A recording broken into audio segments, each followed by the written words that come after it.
하나님의 말씀은 사도행전 12장 5절 말씀 한 절만 제가 봉독하겠습니다. 12장 5절 말씀입니다. 이에 베드로는 옥에 갇혔고 교회는 그를 위하여 간절히 하나님께 빌더라. 아멘.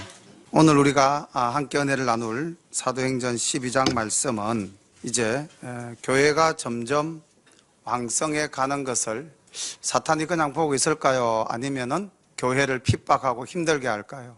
교회를 힘들게 하는 그러한 모습을 보게 됩니다. 하나님의 나라가 잘 되는 것, 하나님의 백성이 잘 되는 것을 못 보는 것이 마귀입니다.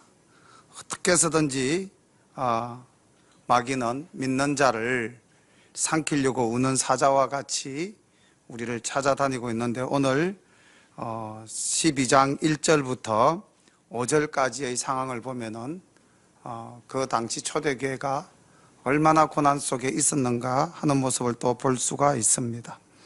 그때에 헤롯 왕이 손을 들어 교회 중 몇 사람을 해하려 하여 요한의 형제 야고보를 칼로 죽이니, 유대인들이 이 일을 기뻐하는 것을 보고 베드로도 잡으려 할세. 때는 무교절이라. 잡음에 옥에 가두어 군사 넷씩 내패에게 맡겨 지키고 6월절 후에 백성 앞에 끌어내고자 하더라. 이에 베드로는 옥에 갇혔고 교회는 그를 위하여 간절히 하나님께 빌더라. 헤롯 왕이 참 성경에 보면 많이 등장을 하죠. 그런데 사실 성경에 등장하는 헤롯 왕은 4명입니다. 예수님이 태어날 때 2살 이하의 어린 아이를 다 죽게 한 헤롯은 헤롯 대왕. 그리고 이제 예수님께서 사역을 하시기 직전 세례 요한을 목벤 자가 헤롯 안티파스가 이제 헤롯 대왕의 아들이죠. 그리고 이제 오늘 우리 이 성경에 나오는 이 헤롯 왕은 헤롯 아그리파 1세다 이래가지고 헤롯 대왕의 손자입니다. 그 지금 3대에 걸쳐서 예수 믿는 자를 핍박하고 고난하는 아주 잔혹한 가문이죠. 그런데 이 사람들은 보십시오. 세상 권력은 다 지고 가잖아요.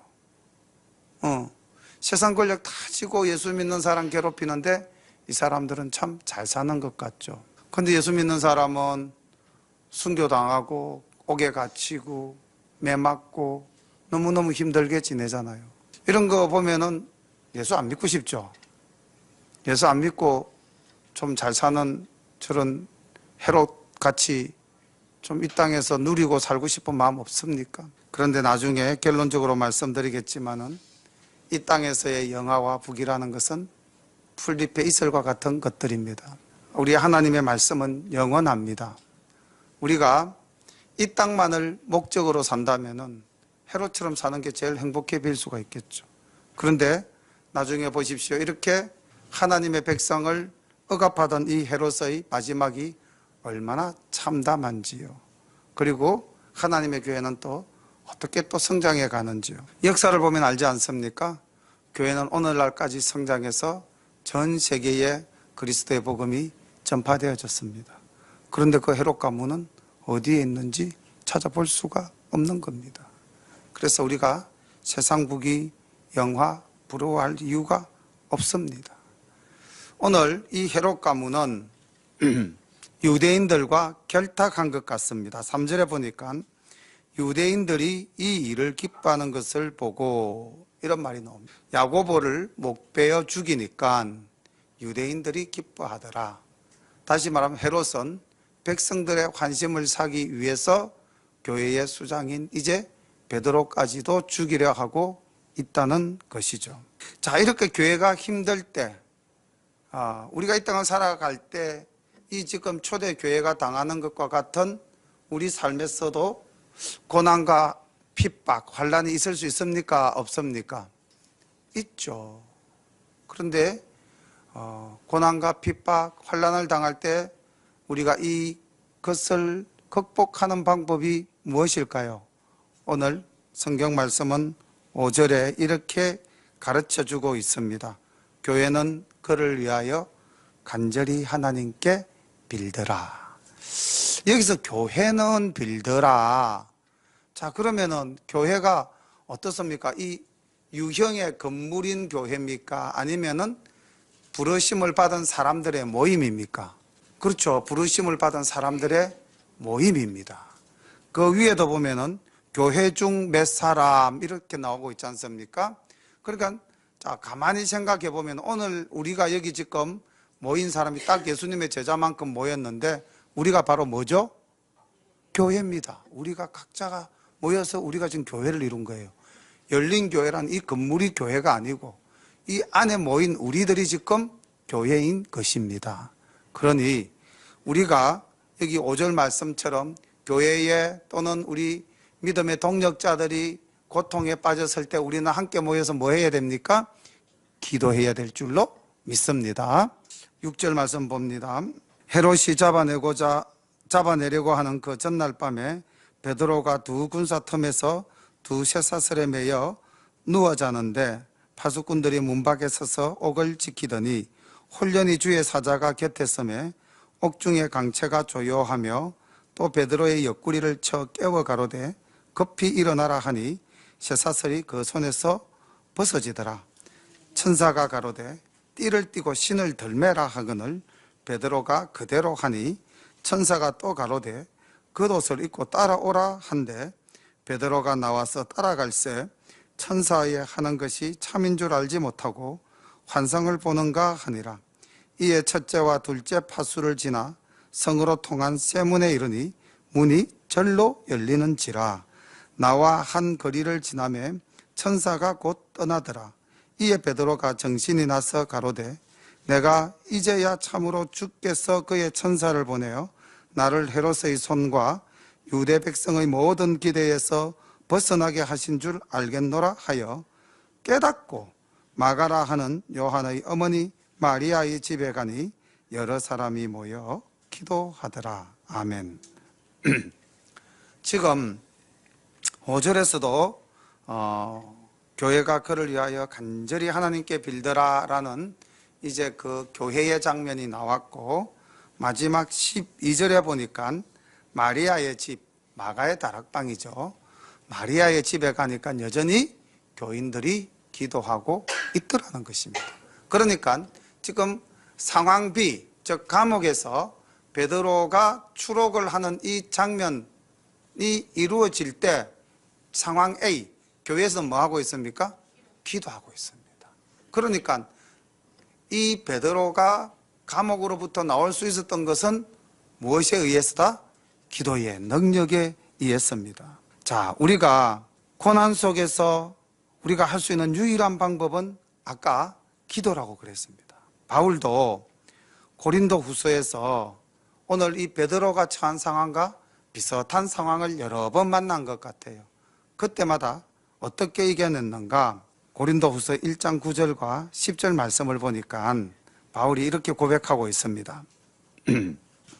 우리 마음에 사형 선고를 받은 줄 알았으니 이는 우리로 자기를 의뢰하지 말고 오직 죽은 자를 다시 살리시는 하나님만 의뢰하게 하심이라. 그가 이같이 큰 사망에서 우리를 건지셨고 또 건지시리라. 또한 이후에도 건지시기를 그를 의지하여 바라노라. 아멘. 그러니까 바울도 자기가 죽게 되었다 할 만큼 고난받은 시간들이 많지 않습니까? 감옥에도 얼마나 갇혀서 매매도 얼마나 맞았습니까? 그때마다 바울은 나를 의지하지 않고, 이거 진짜 전 참 은혜되는 말씀입니다. 우리가 이 땅을 살아가면서 어떤 문제가 발생되면은 이거 어떻게 하면 해결할 수 있을까? 자기 힘으로 막 해결하려고 애쓰잖아요. 근데 바울은 자기를 의뢰하지 않고 오직 죽은 자를 다시 살리시는 하나님만 의뢰하였다는 것입니다. 그러니 그 하나님께서 우리를 구원하시고 또 건지시고 또 건져주실 줄 내가 아노라. 과거에도 건져주신 하나님께서 지금도 건져주시고 앞으로도 건져주실 줄로 믿습니다. 어떨 때게요?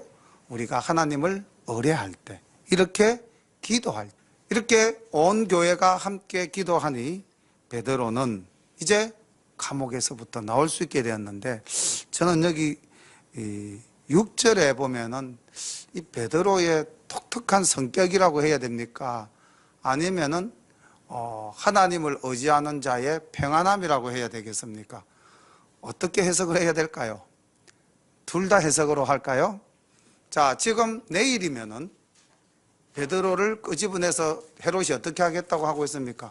모든 유대인들이 본 앞에서 죽이고자 하고 있죠. 그런데 베드로는 어떻게 하고 있죠? 잠을 자고 있어요. 사슬에 매여 있는데 자기 옆에 좌우로 파수꾼 2명이 누웠죠.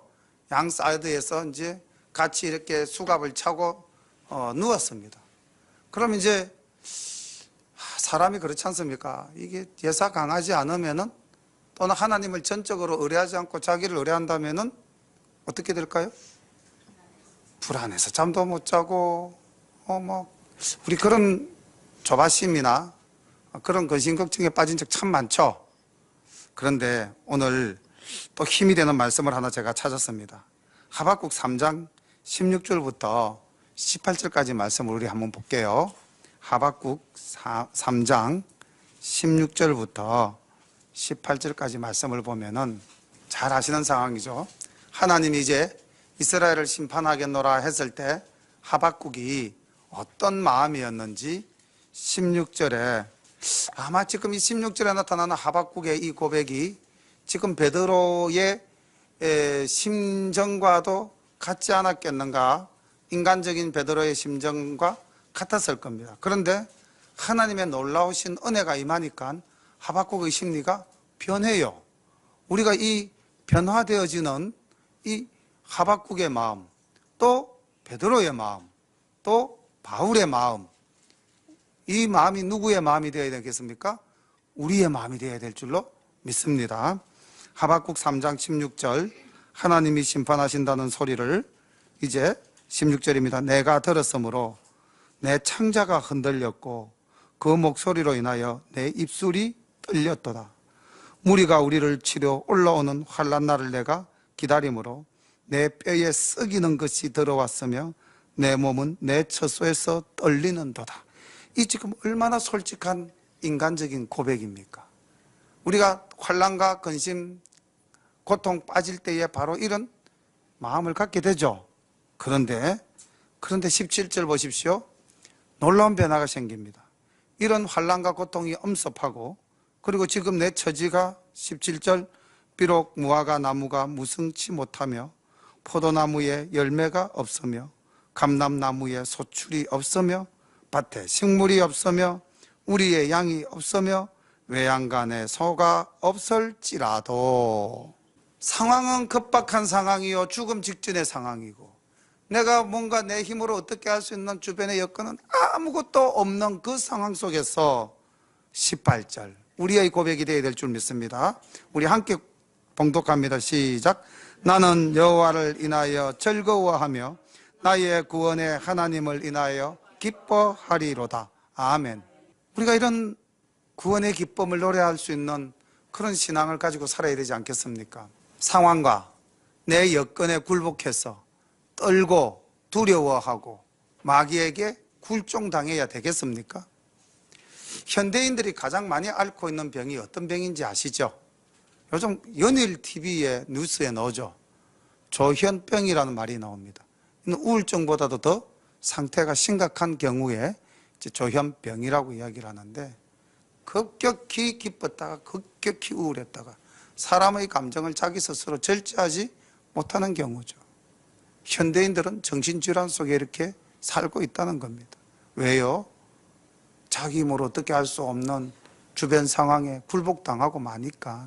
우리가 정말 하나님을 믿고 의지한다면은 감옥에서 잠자는 이 베드로처럼, 우리가 정말로 하나님을 믿고 의지한다면은 아무리 상황이 급박하고 내 주변에 아무런 여건이 없다 할지라도 나를 구원하시는 이 하나님으로 인하여 우리가 기뻐하고 즐거워하며 찬송 부를 수 있는 우리 모두가 되어야 될 줄로 믿습니다.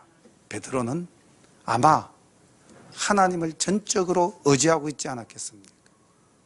그렇게 해서 자고 있는데 하나님께서 교회의 기도에 응답하셨습니다. 2사람 이상이 모인 그곳에 나도 함께 하겠노라 하셨던 그 하나님께서 이제 교회의 기도를 들으시고 주의 사자를 보냈습니다. 저는 오늘 이 7절부터 11절, 10절까지 말씀을 보면서 한번 설교 시간 때 예를 들었던 경험이 있긴 하지만 한 번 더 말씀드리면은 고등학교 2학년 때에 제 모습이 딱 떠오르더라고요. 설교 준비를 하는데 다시 한 번 더. 하나님께서 일하는 영역이 있고 또 우리가 일해야 할 영역이 있다는 겁니다. 오늘 우리 권사님 기도하실 때에 우리가 교회에서 모여서 소계동과 구암동을 품고 하나님 이 지역을 복음화시켜 주십시오 라고 기도한다고 해서 구암동 소계동 지역이 복음화가 되어집니까? 그것이 우리가 기도한다고 해서 기도의 능력으로 하나님께서 그 모든 일을 하나님께서 다 하십니까? 그렇다면 우리는 기도만 하면 모든 일은 다 이루어지겠네요. 제가 고등학교 2학년 딱 이런 생각을 했다니까요. 내가 예수 잘 믿고 내가 기도 열심히 하면은 그 다음 모든 문제는 하나님께서 해결해 주시겠지. 가장 고등학교 때 좋은 실습 기간이 뭘겠어요? 시험 때. 나 교회 생활 열심히 하면서 기도했으니까 성적이 잘 나오겠지. 성적이 잘 나옵니까? 저는 오늘 이 말씀을 보면서 우리가 아까 말씀을 읽을 때 아멘으로 화답했던 구절이 두 구절이 있었습니다. 어떤 구절이었습니까? 사슬이 풀어지고 그 다음 쇠문이 열리고. 이건 누가 하신 일입니까? 하나님께서 하신 일이에요. 이 일은 하나님께서 주의 사자를 통해서 하나님의 능력으로 행하신 것입니다. 파수꾼이 아무리 베드로를 지켜도 그들이 베드로를 보지 못하고 제지하지 못하는 것 하나님께서 그렇게 하신 겁니다. 그런데 여기 보면은 주의 사자가 뭐라고 그럽니까? 베드로의 옆구리를 차면서 뭐라고 그래야 됩니까? 일어나라 그러잖아요. 그럼 쭉 차면서 일어나라 그러는데 베드로 안 일어나면은 추록이 됩니까? 일어나야 되죠. 그래서 베드로가 일어났습니다. 그 다음 또 천사가 뭐라고 그럽니까? 8절에 가니까 띠를 띠고 그 다음 신으라. 덜매라라는 건 신발끈을 조여 매어서 신을 똑바로 신으라는 겁니다. 자, 그럼 옷을 차려 입고 신발을 신으라 해야죠. 그래서 보니까 베드로가 그대로 했다고 기록되어져 있어요. 그 다음 또 천사가 뭐라고 그랬냐면 겉옷을 입고 따라오라. 그럼 겉옷 입고 따라 나가야 되죠. 자, 여기서 지금 우리는 기도하는 자의 모습 또 기도하는 자의 삶의 자세를 우리가 여기서 한 번쯤은 생각해 봐야 될 것 같습니다. 내가 기도한다고 해서 그 모든 일이 나의 노력 없이 이루어질 거라고는 생각해서는 안 된다는 겁니다. 기도하는 그 마음으로 나의 삶 또한 그렇게 살아가야 한다는 것이죠. 우리가 말씀을 들어서 말씀을 안다면은 그 아는 만큼의 삶을 살아야 하는 거죠. 이것이 예수 믿는 자의 올바른 자세가 아니겠습니까? 내가 말씀을 들어서 안다고 아무리 그 지식이 충만한다 할지라도 내 삶의 변화가 없고 내 행위가 드러나지 않는다면 어떻습니까? 그 믿음이 참 믿음입니까? 아니지 않습니까? 마찬가지로 우리가 기도를 할 때도 기도하는 우리의 모습이 있어야 하고 또 그 기도대로 행하려고 하는 그러한 자세가 마음가짐이 행위가 있어야 됩니다. 예수님께서 누가복음 7장 30절에 이렇게 말씀하셨어요. 누가복음 17장 30절 보니까 인자에 나타나는 날에도 이러하리라. 그날에 만일 사람이 지붕 위에 있고 그 세간이 집안에 있으면 그것을 가지려 내려오지 말 것이요 밭에 있는 자도 이와 같이 뒤로 돌이키지 말 것이니라. 롯의 처를 생각하라. 너희들 잘 알고 있는 롯의 처를 생각해라는 겁니다. 롯의 처가 어떻게 했다는 겁니까? 하나님이 아무리 그 소돔 고모라에서 구원해가지고 끄집어내더라도 정작 본인이 그 구원의 은혜를 입지 않고 자기가 육신의 욕망에 끌려서 되돌아보면 구원을 받습니까? 구원받지 못합니까? 구원받지 못한다는 겁니다. 우리의 삶이 뒤따라가야 된다는 겁니다. 주님도 그렇게 경고하셨어요. 오늘 이 베드로가 추록을 하는 장면 속에서 우리는 기도하는 자의 올바른 삶의 자세, 이것을 한 번 더 깊이 생각해 봐야 될 줄로 믿습니다. 그리고 또 기도하는 자에게 요구되어지는 것이 뭐냐? 저는 여기 베드로의 모습에서 9절을 보면은 베드로가 나와서 따라갈새 천사에 하는 것이 참인 줄 알지 못하고.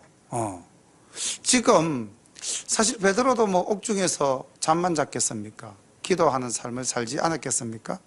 이게 베드로가 무교절이 약 일주일간 가는데, 6월절로부터 무교절까지가 일주일간 가는데, 그럼 뭐 매일 베드로는 잠만 잤겠어요? 아니겠죠. 베드로가 옥에서 기도하지 않았겠습니까? 그 기도하고 지금 주의 사자가 나타나서 그 교회와 베드로의 기도의 응답에 따라 이제 추록을 하게 되는데, 지금 베드로가 뭐라고 표현하고 있냐면 참인 줄 알지 못했다, 그렇게 이야기를 하고 있습니다. 그랬던 베드로가 11절에 가서 보니까 이렇게 기록되어져 있죠. 이에 베드로가 정신이 나서 가로되 내가 이제야 참으로 주께서 그의 천사를 보내 나를 헤롯의 손과 유대 백성의 모든 기대에서 벗어나게 하신 줄 알겠노라. 그리고 나서 12절에 깨닫고, 저는 이 알지 못하고에서부터 깨닫고까지의 그 과정을 우리가 꼭 기억해야 되지 않겠나. 우리가 기도하면서도 내가 기도하는 것이 이루어질까? 이게 진짜일까? 되나? 지금 이 베드로가 환상을 보는 것처럼 생각하는 것처럼 우리가 기도하면서도 확신을 갖지 못하고 될까? 또 이게 그래서 이루어졌나? 응답이 있다 할지라도 우리가 이렇게 반신반의하는 경우, 또는 분명히 주님이 응답하셨는데도 내가 주님 응답하신 줄 미처 알지 못하고 넘어가는 경우도 얼마나 많습니까? 그런데 우리는 기도하는 자로서 깨닫는 영적 지혜도 있어야 될 줄로 믿습니다. 분명히 주님 행하신 건 맞아요. 그런데 고백했어요. 주님께서 이 일을 이루셨습니다. 근데 시간 좀 지나면 어떡하죠? 잊어버리죠. 그리고 내 신앙은 옛날처럼 되돌아가 버리고, 그러다가 또 어느 날 열심히 기도하던 일이 하나님 은혜 가운데서 이루어졌어요. 기도해서 이루어졌나? 아니면은 때가 돼서 이루어졌나? 아니면 누가 도와줘서 이루어졌나? 또 반신반의하는 경우가 얼마나 많습니까? 우리 신앙생활이 아까 우리 근사님 기도처럼 내가 알고는 있는데, 내가 그렇게 하고자 마음으로는 수없이 결심하는데 왜 이게 안 되지요? 바로 이런 깨닫지 못하는 영적 지혜가 우리에게 결여되어져 있기 때문에. 그런데 베드로가 깨달았다고 되어 있습니다. 에베소서 1장 18절에 보면은 사도 바울 선생께서 오늘 이런 부분에 대해서 우리에게 명확하게 말씀으로 가르쳐 주고 있습니다. 우리 찾아서 한번 읽어볼까요? 에베소서 1장 18절과 19절 말씀입니다. 정말 우리가 기도하는 자로서의 삶을 살 때 이런 좀 믿음과 확신, 또 이런 영한 지혜를 가지고 우리가 살아야 되지 않겠습니까? 함께 읽겠습니다. 1장 18절입니다. 너희 마음 눈을 밝히사 그의 부르심의 소망이 무엇이며 성도 안에서 그 기업의 영광의 풍성이 무엇이며 그의 힘의 강력으로 역사심을 따라 믿는 우리에게 베푸신 능력의 지극히 크심이 어떤 것을 너희로 알게 하시기를 구하노라. 아멘. 하나님께서는 우리에게 이런 영적인 지혜 주실 줄로 믿습니다. 우리의 마음 눈이 밝아져야 됩니다. 우리가 하나님의 역사를 깨달을 수 있는 지혜가 있어야 돼요. 아무 신경 없이 그냥 지나면은 하나님께서 나에게 지금 역사하심에도 불구하고 나는 그것을 깨닫지 못하고 지나가는 겁니다. 주님께서는 성령을 통해서도 역사하실 수 있지만 또 누구를 통해서도 역사하실 수 있습니까? 내 주변 사람을 통해서도 역사하실 수 있습니다. 자연 환경을 통해서도 역사하실 수 있습니다. 이 모든 것이 우연이고 사람에 의해서 결정되어졌다고 우리가 생각해서는 안 된다는 겁니다. 하나님의 능력으로 우리에게 마음의 눈을 밝히사 우리의 소망이 무엇인가, 거기에 따라서 하나님께서는 우리에게 기업의 영광을 풍성하게 해주신다는 겁니다. 믿으십니까? 베드로가 마침내 깨달았어요. 오늘 우리 이 말씀을 함께 나누는 우리 열린가족 여러분들도 말씀을 볼 때마다 또 우리가 사랑의 교제를 나눌 때마다 마음에 감동이 오고 또 깨닫는 지혜가 생기면은 아멘으로 그때그때 영접하시는 참 지혜가 풍성하시기를 축원합니다. 13절부터 말씀을 봅니다. 베드로가 대문을 두드린데 로데라 하는 계집아이가 영접하러 나왔다가 베드로의 음성인 줄 알고 기뻐하여 문을 미처 열지 못하고 달려들어가 말하되 베드로가 대문 밖에 섰더라 하니 저희가 말하되 네가 미쳤다 하나 계집아이는 힘써 말하되 참말이라 하니 저희가 말하되 그러면 그의 천사라 하더라. 베드로가 문 두드리기를 그치지 아니하니 저희가 문을 열어 베드로를 보고 놀라는지라. 베드로가 저희에게 손짓하여 조용하게 하고 주께서 자기를 이끌어 옥에서 나오게 하던 일을 말하고 또 야고보와 형제들에게 이 말을 전하라 하고 떠나 다른 곳으로 가니라. 날이 새매 군사들은 베드로가 어떻게 되었는지 알지 못하여 적지 않게 소동하니 헤롯이 그를 찾아도 보지 못하며 파수꾼들을 신문하고 죽이라 명하니라. 헤롯이 유대를 떠나 가이사라로 내려가서 거하니라. 아멘. 저는 여기 13절부터 19절 베드로 사건이 종결되는 이 상황 속에 한 사람에게 포커스가 맞춰졌습니다. 누굴까요? 계집아이 로데입니다. 자, 우리 한번 생각해 보시죠. 지금 교회는 힘써 기도하더라. 그리고 12절에 보니까 또 여러 사람이 모여 기도하더라. 다 기도하고 있었어요. 무엇을 위해서 기도했습니까? 베드로가 무사하게 돌아올 수 있도록 기도했던 거 아닙니까? 그런데 베드로가 왔어요. 문을 두드렸어요. 베드로가 육성으로 나 베드로야 문 열어. 아무도 듣지 못했습니다. 오직 한 계집아이가 들었어요. 그리고 문을 열러 달려왔습니다. 아무도 못 듣는 그 음성을 이 로데라는 애가 들었어요. 저는 왜 여기서 이 이름을 밝혔을까 생각을 해봤습니다. 왜 밝혔을까요? 여기에 지금 요한도 있고 야고보, 알페오의 아들 야고보도 있고 안드레, 베드로의 동생 안드레도 있고 마태, 마가 다 있었지 않았겠습니까? 그 베드로의 음성을 모르는 사람이 누가 있겠습니까? 그런데 로데라는 아이가 들었다는 거예요. 로데라는 아이가. 여기 보니까 계집아이. 이 계집아이가 원어로 헬라어로 피아디스케라고 기록이 되어져 있는데 이 피아디스케라는 말은 하인, 계집종 이렇게 이제 번역이 많이 됩니다. 그러니까 아주 이름 없는 무명의 소녀예요. 그런데 로데라는 이름을 누가가 확실하게 밝히고 있는 겁니다. 하나님은 그 한 영혼을 기보신 거죠. 모두가 아니오라고 말할 때 이 아이는 어떻게 이야기했습니까? 예라고 말했습니다. 이 믿음입니다. 모두가 듣지 못했을 때에 나는 들었습니다. 우리 여기 앉아 계신 분들 중에서 오늘 이 시간 말씀이 아까 우리 권사님 말씀처럼 정말로 말씀이 귀에 들어와서 한 귀로 들어와서 한 귀로 나가시는 분도 계실 거고 그 말씀이 제가 전하는 말씀 아닙니다. 저는 하나님의 말씀을 그냥 전할 뿐이에요. 오늘 여기 있는 말씀, 이 말씀이 내 마음속에 정말 뿌리 깊게 박혀서 내가 로데 같은 사람이 되면 얼마나 좋겠습니까? 하나님 나라에 내 이름이 기록된다면 성경책에 지금 기록됐잖아요. 이 로데가. 거기 기도한 사람이 누군지 아무도 지금 여기 밝혀져 있지 않지 않습니까? 그냥 교회가 힘써 기도하더라, 많은 사람이 모여서 기도하더라 이렇게 되어 있는데 로데가 들었다는 겁니다. 로데가. 그리고 보십시오. 그 권위 있는 사도들이 뭐라고 이야기합니까? 네가 미쳤다. 네가 헛소리를 들었어. 무슨 소리 하고 있는 거예요? 자, 이 장면도 우리가 생각해 보면 좀 아찔하지 않습니까? 사실 냉정하게 따지면 굉장히 아찔한 장면이죠. 기도를 하되 뭐가 없었다? 확신이 없었다는 거예요. 우리가 그렇게 살아가고 있지 않습니까? 하나님께서는 이미 역사하셔가지고 결과를 내놓았음에도 불구하고 우리는 확신이 없는 거예요. 그런데 이름 없는 소녀, 아니 이제 이름 있는 소녀죠. 로데만이 그 확신을 가진 겁니다. 우리가 기도하니까 하나님이 베드로를 보내셔서 확신한 거예요. 베드로가 분명합니다. 야, 미친 소리 하지 마. 아니에요, 진짜예요. 그러지 않습니까? 계집아이가 힘써 말하되 참말이라. 우리 이런 믿음 있습니까? 우리 이렇게 결단할 수 있습니까?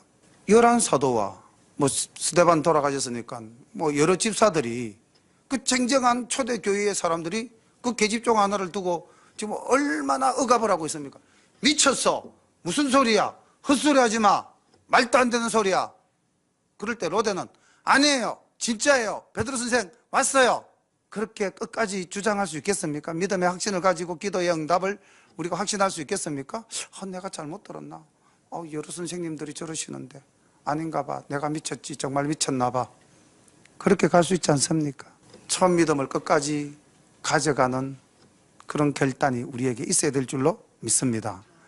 그래서 로데는 이름이 기록되어 있습니다. 요한 1서 5장 14절에 보면 이런 말씀이 있습니다. 그를 향하여 우리의 가진 바 담대한 것이 이것이니 그의 뜻대로 무엇을 구하면 들으심이라. 우리가 무엇이든지 구하는 바를 들으시는 줄을 안적 우리가 그에게 구한 그것을 얻을 줄을 또한 아느니라. 아멘. 이 믿음 구하면은 그것을 우리가 얻을 줄 아느니라. 이 확신을 가져야 됩니다. 그런데 오늘 이 자리에 모인 많은 사도들, 집사님들, 초대교회의 기라성 같으신 분들이 다 그 확신에 대해서 자신하지 못했다는 것. 상황이 그만큼 힘들고 어려웠겠죠. 소문을 익히 들었겠죠. 베드로를 지키는 군사가 16명이래. 4명씩 4패를 이루어가지고 베드로를 지킨대.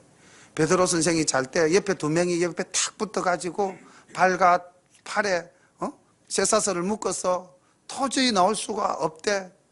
내가 어저께 면회 갔다 왔는데 베드로 선생 막 쭉 터져가지고 말이 아니야. 자기들이 본 것 가지고 이야기 그렇게 믿었겠죠. 근데 하나님께서는 역사하시고 일을 이루신 겁니다. 이렇게 해서 이제 많은 분들이 베드로가 온 것을 보고 베드로의 육성을 듣고 베드로의 모습을 보고 베드로는 어떻게 내가 이 옥에서 나오게 됐는가, 우리의 기도가 어떻게 응답받았는가를 말하고 난 다음 베드로는 정적을 감춥니다. 그리고 베드로의 사역은 여기서 끝이 납니다. 이제 13장으로 넘어가면은 누구의 사역이 나타납니까? 바울 사도의 사역이 나타납니다. 자, 그럼 이 베드로는 어디로 갔을까요? 어떤 사람들은 로마로 가서 로마 교회를 세웠다 이렇게 이야기한 사람도 있고, 어떤 사람은 갈라디아 지역으로 갔다 이렇게 말하는 사람도 있는데, 사도행전 15장에 보면은 바울이 1차 선교 여행을 마치고 예루살렘에 와서 보고를 합니다. 그때 예루살렘 종교회의가 열렸고, 그때 이방인의 할례 문제로 인해서 문제가 됐을 때에 베드로가 나타나서 이야기합니다. 그 장면이 나와요. 그렇게 볼 때 바울의 1차 선교 사역이 AD 44년부터 약 46년경까지로 보고 있는데 2년 정도에 걸쳐서 베드로는 아마 특정 지역을 선교하다가 예루살렘에 있었거나 아니면 예루살렘 교회를 지켰거나 그랬겠죠. 어쨌든 베드로는 이제 15장 7절부터 11절까지 예루살렘 종교회의에서 이방인을 괴롭게 하지 말자라는 그 고넬료 집안의 역사하심을 증언한 후에 이제 역사 속에서는 사라집니다. 사도행전에서는 더 이상 베드로의 이름은 나오지 않습니다. 그러니까 베드로의 이런 선교와 베드로의 기적은 오늘 이 19절 말씀으로 이제 정리가 되어집니다. 그리고 이제 20절부터 23절까지는 이 권력자 헤롯의 그 포악함과 그 권력자 헤롯의 교만함에 대한 한 일화, 짧은 이야기입니다. 아까 우리가 4대에 걸쳐서 정조 할아버지 대헤롯 대왕, 그의 할아버지 헤롯 안티파스, 그리고 그의 아버지 아그리파 1세, 이제 이 사람 지금 아그리파 1세죠. 이제 손자죠. 그리고 이제 다음 정손자, 나중에 바울이 만나게 되는 또 헤롯이 나옵니다. 그는 헤롯 아그리파 2세입니다. 그래서 4대에 걸쳐서 이 집안이 예수 믿는 자를 괴롭히는 집안인데, 우리가 이게 결혼할 때 말입니다. 이제 이렇게 장성한 자녀를 두신 분들 결혼할 때 어떤 가문을 찾아야 되겠습니까? 돈 많고 잘 나가는 집안을 찾아야 되겠습니까? 그럼 헤롯 같은 집안 괜찮잖아요. 돈 많고 잘 나가는 집안. 이게 중요한 게 아니죠. 이 집안은 악의 집안입니다. 처음부터 끝까지 예수님이 태어날 때부터 시작해서 바울의 사역에 이르기까지 끊임없이 예수 믿는 자를 괴롭힌 집안이죠. 그 집안의 이야기입니다. 보겠습니다. 헤롯이 두로와 시돈 사람들을 대단히 노여워하나 저희 지방이 왕국에서 나는 양식을 쓰는 거로 일심으로 그에게 나와 왕의 침소 맡은 신하 블라스도를 친하여 화목하기를 청한지라. 헤롯이 나를 택하여 왕복을 입고 위에 앉아 백성을 효유한데 백성들이 크게 부르되 이것은 신의 소리요 사람의 소리가 아니다 하거늘 헤롯이 영광을 하나님께로 돌리지 아니하는 거로 주의 사자가 고치니 충이 먹어 죽으니라. 그리고 24절 말씀 보십시오. 하나님의 말씀은 흥왕하여 더하더라. 묘한 대비죠. 아까 베드로는 주의 사자가 어떻게 했습니까? 옆구리를 차서 죽을 고비에서 깨워서 추록을 시키지 않습니까? 그런데 지금 이 헤롯은 어떻게 합니까? 주의 사자가 충을 먹여서 죽게 하였다는 거죠. 헤롯이 얼마나 악한 사람입니까? 두로와 시돈 사람에게 무엇을 무기로 괴롭혔다는 겁니까? 식량을 무기로 괴롭혔다는 거죠. 가장 악질적인 방법 아닙니까? 그리고 또 왕복을 입고 그 왕자리에 앉아서 백성들에게 열변을 통하며 연설을 했어요. 그러니까 백성들이 뭐라고 그럽니까? 아부하기 위해서 아부의 극치를 달래죠. 오, 대왕의 목소리는 사람의 목소리가 아닙니다. 대왕의 목소리는 신의 목소리입니다. 지극히 교만한 자였다는 것입니다. 하나님께 영광을 돌리지 아니하였다 이 말은 영광을 돌릴 수 있는 사람도 아니죠. 그만큼 교만하였다는 거죠. 하나님의 영광의 자리에 그가 있었다는 겁니다. 이 교만한 자를 하나님께서는 치셨다는 겁니다. 이 땅에서 아무리 그가 높은 자리에 있고 그가 권력을 잡았다 할지라도 하나님 앞에서는 아무것도 아니라는 것입니다. 시편 103편 15절에 보면은 시편 103편 15절부터 18절까지 말씀을 보면은 참 이 상황 속에 너무나 잘 부합되는 말씀이라고 생각이 되어졌습니다. 헤롯은 주의 사자가 쳐서 죽었는데 하나님의 말씀은 흥왕하여 더하더라. 참 묘한 대비 아닙니까? 땅의 권력은 없어지지만 하나님 나라의 영광과 권세는 무궁하다, 끝이 없다는 겁니다. 오늘날도 하나님 나라의 영광은 여전히 우리를 통하여 나타나는 줄로 믿습니다. 주님이 오시는 그날까지 하나님의 나라는 영원 무궁할 줄로 믿습니다.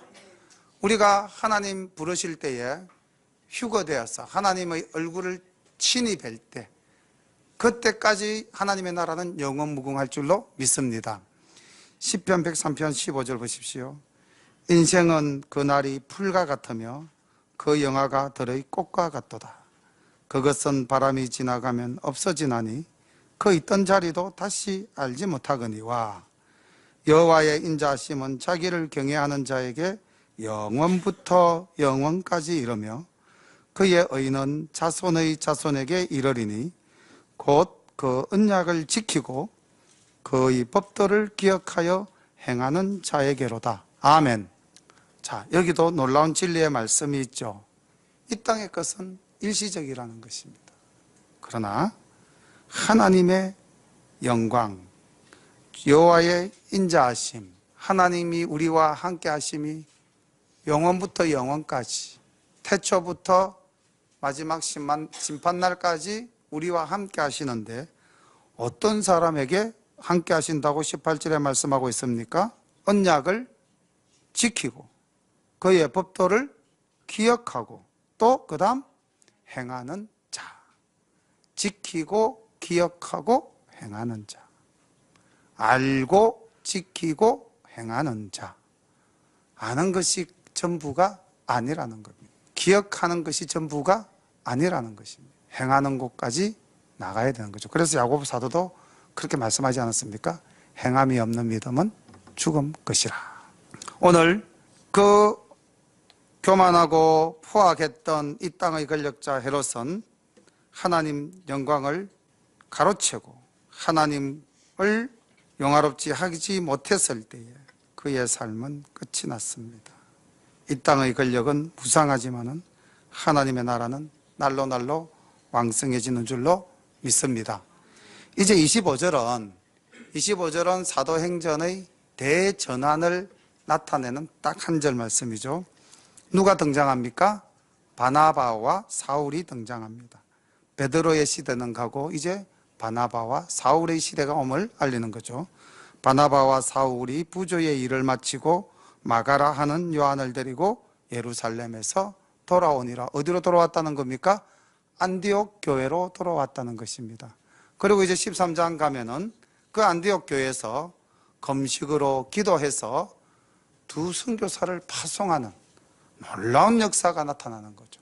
안디옥 교회가 선지 불과 제 생각에는 1년 좀 지난 2, 3년도 채 안 된, 우리 교회는 이제 2년이 지났죠. 근데 우리 교회도 사실은 1년 지나면서부터 우리도 이제 선교헌금을 하고 있지 않습니까? 지금 5개 교회, 4개 교회와 1개 기관에 하고 있는데, 우리 이제 사회부에서 구암동 복지 패밀리에도 이제 매월 일정 금액을 이 지역의 가난한 자를 위해서 써달라고 이제 우리가 기탁을 하게 됩니다. 지정 기탁을. 자, 그렇게 해서 우리도 이제 선교를 하고 있는데, 미리 광고를 좀 드린다면은 다음 주 수요일 날 우리가 선교하고 있는 필리핀 마닐라 주 영광교회에 박희경 목사님이 한 이틀 전에 귀국을 했습니다. 문자가 저한테 왔어요.